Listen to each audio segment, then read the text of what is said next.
আমরা আসলে যে ঘটনা ঘটেছে মাগুরায় আসিয়ার সাথে, সেটা আপনাদের অন্য সবার মতো আমাদেরও মর্মাহত করেছে এবং আমরা তীব্র নিন্দা জানাই। কিন্তু সরকার হিসাবে আমাদের দায়িত্ব আছে। আমাদের স্বরাষ্ট্রমন্ত্রী সাহেব বলেছেন অলরেডি সাথে সাথে যারা অভিযুক্ত আছে তাদের গ্রেফতার করা হয়েছে। আমরা এই মামলাটায় তদন্ত বিচারে যাতে বিন্দু মাত্র কালক্ষেপণ না হয় সেই ব্যাপারে আইন মন্ত্রণালয়, স্বরাষ্ট্র মন্ত্রণালয় সহ কনসার্ন যত সরকারি অফিস আছে সর্বোচ্চ মাত্রায় সজাগ থাকব। এবং একই সাথে সাথে শুধু এই ঘটনা, শুধু এই ধর্ষণের ঘটনা না, অন্য যে কোনো ধর্ষণ বা নারীর প্রতি সহিংসতা রোধকল্পে আমরা কিছু আইনি পদক্ষেপ নেওয়ার কথা চিন্তা করেছি। আজকে সকালে এসে আমরা মিটিং করে সিদ্ধান্ত নিয়েছি এবং এটা কিছুটা পরামর্শ করতে হবে স্টেক হোল্ডারদের সাথে, তারপর ফাইনালাইজ করব। আমরা চেষ্টা করব কয়েক দিনের মধ্যে এই আইনগত পরিবর্তনটা আনার জন্য। আইনগত পরিবর্তনের বিষয়টা শুধু ব্যাখ্যা করছি আমার পক্ষ থেকে। একটা হচ্ছে, আমরা দেখতাম নারীর প্রতি সহিংসতা বা নারীর প্রতি নির্যাতন, রেপের মতো কেসে ইনভেস্টিগেশন যে অফিসার ছিলেন, ইনভেস্টিগেশন অফিসার যখন 30 দিনের মধ্যে তদন্ত কাজ সম্পন্ন করতে না পারলে ওনাকে চেঞ্জ করে আরেকজনকে দেওয়া হতো, আরেকজন না পারলে তাকে চেঞ্জ করে আরেকজনকে দেওয়া হতো। এরকম ভাবে অনেকবার তদন্তকারী কর্মকর্তা পরিবর্তিত হতো, মামলার বিচার করতে অনেক দেরি হয়ে যেত। আমরা ইনশাআল্লাহ যেই সংশোধনী আনবো সেখানে আমরা বলবো তদন্তকারী অফিসার যাকে নির্দিষ্ট করা হয়েছে তাকেই তদন্ত কাজ সম্পন্ন করতে হবে নির্দিষ্ট সময়ের মধ্যে। তদন্তকারী অফিসার পরিবর্তন করা যাবে না।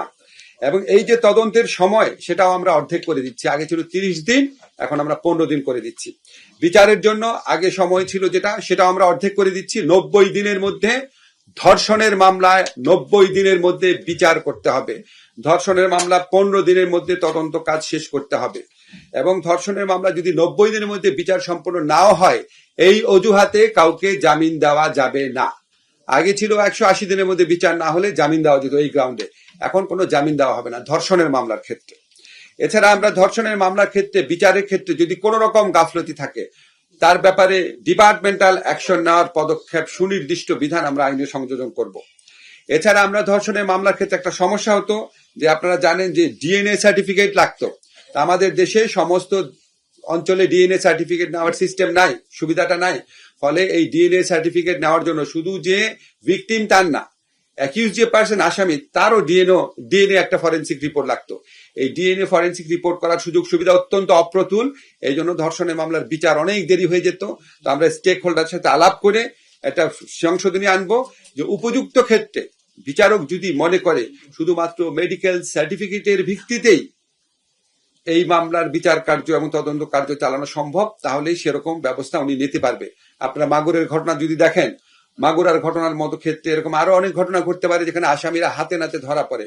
সেখানে আমরা ডিএনএ সার্টিফিকেট পাওয়ার জন্য সময় ক্ষেপণ রোধ করার কল্পে এই পরিবর্তনটা আনার চিন্তা করছি।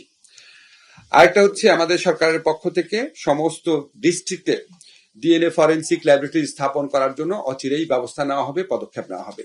আচ্ছা, আপনাদের আরেকটা তথ্য জানাই, সেটা হচ্ছে স্বরাষ্ট্র মন্ত্রণালয়ের পক্ষ থেকে, জাহাঙ্গীর ভাইয়ের পক্ষ থেকে আমি জানিয়ে দিচ্ছি।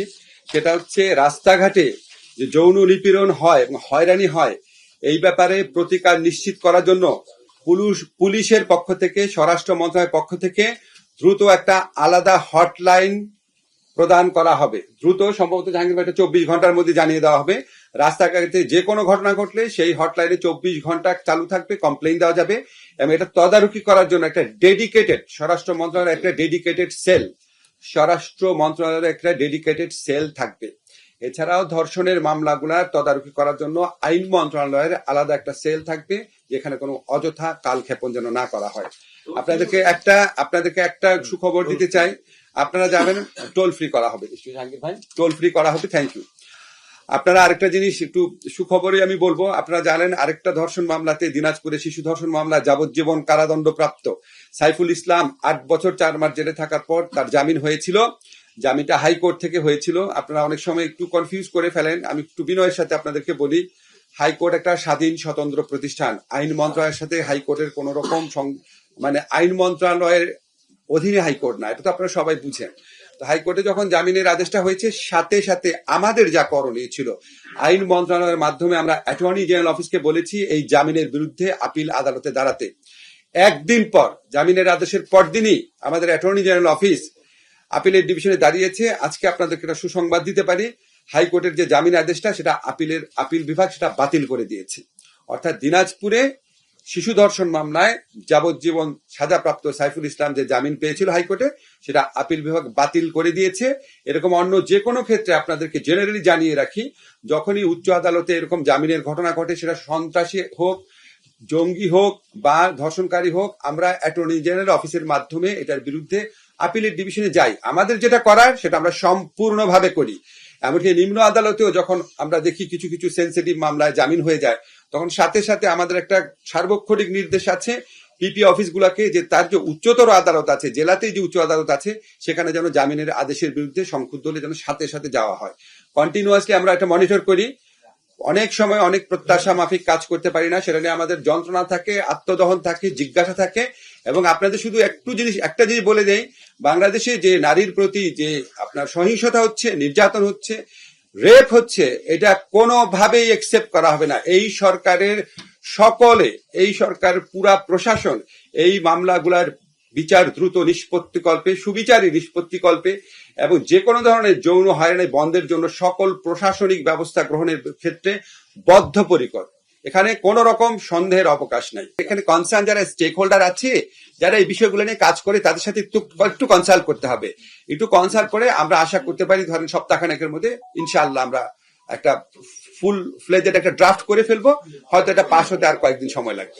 আমরা তো যত দ্রুত সম্ভব করবো। ধরেন একটা দাবি আসছে 24 ঘন্টার মধ্যে বিচার, আপনি বুঝতেই পারছেন মানুষজন এত সংক্ষুব্ধ হয়েছে, এত কষ্ট পেয়েছে, কষ্ট থেকে এটা বলেছে। কিন্তু আইনগতভাবে আমাদের যেটা সম্ভব, আপনারা একটা জানেন আইনে একটা নিয়ম আছে, আপনি যদি জাস্টিস হারিড জাস্টিস বারিড বলা হয়, দ্রুত বিচার করতে গিয়ে অনেক ক্ষেত্রে অবিচারও হতে পারে। এই যে দিনাজপুরে আমরা একটা সুবিচার করলাম বা আমরা মাগুরায় সুবিচার করলাম, পরে আবার দেখা যেতে পারে এই আইনের কারণে অনেক অবিচারও হতে পারে। ফলে আমাদেরকে একটা রিজনেবল সময়ে কতটুকু কমানো যায়, আমরা 50% সময় কমানো টার্গেট রেখেছি। এবং আমরা আশা করছি কিছু কিছু ক্ষেত্রে, যেমন মাগুরার ক্ষেত্রে, আমরা আশা করছি পুলিশ এবং আদালত আমরা সবাই একসাথে কাজ করে এরও অনেক আগে বিচার কাজ শেষ করতে পারবো।